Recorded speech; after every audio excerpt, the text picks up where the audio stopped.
Hi friends, ഇന്ന് നമുക്കൊരു caramel bread pudding ഉണ്ടാക്കിയാലോ. അതിനായി ഒരു പാനിൽ 500 ml പാലെടുത്ത്, അതായത് ഒരു കവർ പാലെടുത്ത് നന്നായിട്ട് തിളപ്പിക്കുക.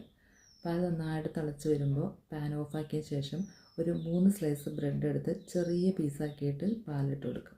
പാലിൽ നന്നായിട്ട് അത് മിക്സാക്കി കൊടുക്കുക. അതായത് പാലിൽ ബ്രെഡ് നന്നായിട്ട് മുങ്ങി കിടക്കുന്നത് മിക്സാക്കി മാറ്റി വയ്ക്കുക. ഇനി നമുക്ക് കാരമൽ ഉണ്ടാക്കണം. അതിനായിട്ട് ഒരു പാൻ ചൂടായി വരുമ്പോൾ അതിലേക്ക് 3 സ്പൂൺ പഞ്ചസാര ഇട്ട് നന്നായിട്ട് മിക്സാക്കിയതിന് ശേഷം ലോ ഫ്ലെയിമിൽ വേണം കുക്ക് ചെയ്തെടുക്കാൻ, ഇല്ലെങ്കിൽ കരിഞ്ഞു പോകും. ഇത് കുക്കായി വരുമ്പോഴേക്കും നമുക്ക് മറ്റൊരു പാനിൽ കുറച്ച് ബട്ടർ ഒന്ന് എല്ലായിടത്തും അപ്ലൈ ചെയ്ത് കൊടുക്കുക, സ്പ്രെഡാക്കി കൊടുക്കുക എല്ലാ ഭാഗത്തേക്കും. ഇവിടെ കാരമൽ റെഡിയായി വന്നിട്ടുണ്ട്. ഇനി ഇത് ആ ചൂടോടുകൂടി തന്നെ ആ പാനിലേക്ക് ഒഴിച്ചു കൊടുക്കുക. എല്ലായിടത്തും പെട്ടെന്ന് തന്നെ ഒഴിച്ചു കൊടുക്കണം, ഇല്ലെങ്കിൽ കട്ട പിടിച്ച് പോകും. കട്ട പിടിച്ച പിന്നെ ഒന്നും ചെയ്യാൻ പറ്റില്ല.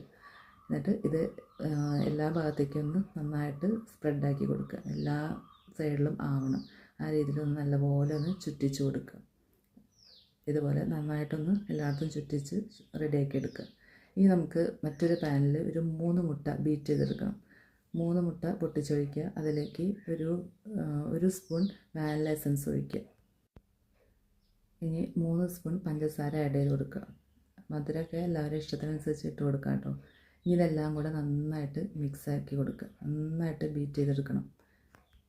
നന്നായിട്ട് മിക്സാക്കിയ ശേഷം ഇത് മാറ്റി വയ്ക്കുക. ഇനി നേരത്തെ നമ്മൾ കുക്ക് ചെയ്ത് വെച്ച ബ്രെഡും പാലും മിക്സ് ഒരു ജാറിലേക്ക് ഇട്ട് കൊടുക്കുക. ജാറിലേക്ക് ഇട്ട് നന്നായിട്ടിത് അടിച്ചെടുക്കണം.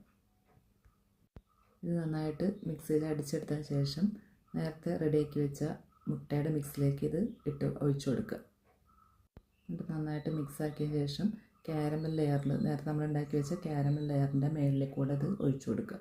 ഇനി അത് നമുക്ക് സ്റ്റീം ചെയ്തെടുക്കണം. അതിന് മുന്നേ ഇതിനെ മേളിലൊരു ഫോയിൽ പേപ്പർ വെച്ചിട്ട് നന്നായിട്ട് കവർ ചെയ്ത് കൊടുക്കുക. ഇനി ഇതൊരു പാനിൽ കുറച്ച് വെള്ളം വെച്ചിട്ട് അത് ചൂടായി കഴിയുമ്പോൾ അതിൻ്റെ മേളിൽ ഇത് വെച്ച് കൊടുക്കുക. ഇതൊരു ആദ്യം ഹൈ ഫ്ലെയിമിൽ 10 മിനിറ്റും പിന്നെ ലോ ഫ്ലെയിമിൽ 10 മിനിറ്റും വേവിച്ചെടുക്കുക. അപ്പോൾ ഇവിടെ അത് വെന്ത് വന്നിട്ടുണ്ട്. ഇനി ഇത് നമുക്ക് ഫ്രിഡ്ജിൽ വെച്ചിട്ട് 2 മണിക്കൂർ തണുപ്പിച്ചെടുക്കണം. അങ്ങനെ കഴിക്കുമ്പോഴാണ് ഇതിന് കൂടുതൽ ടേസ്റ്റ് ഉണ്ടാവുക.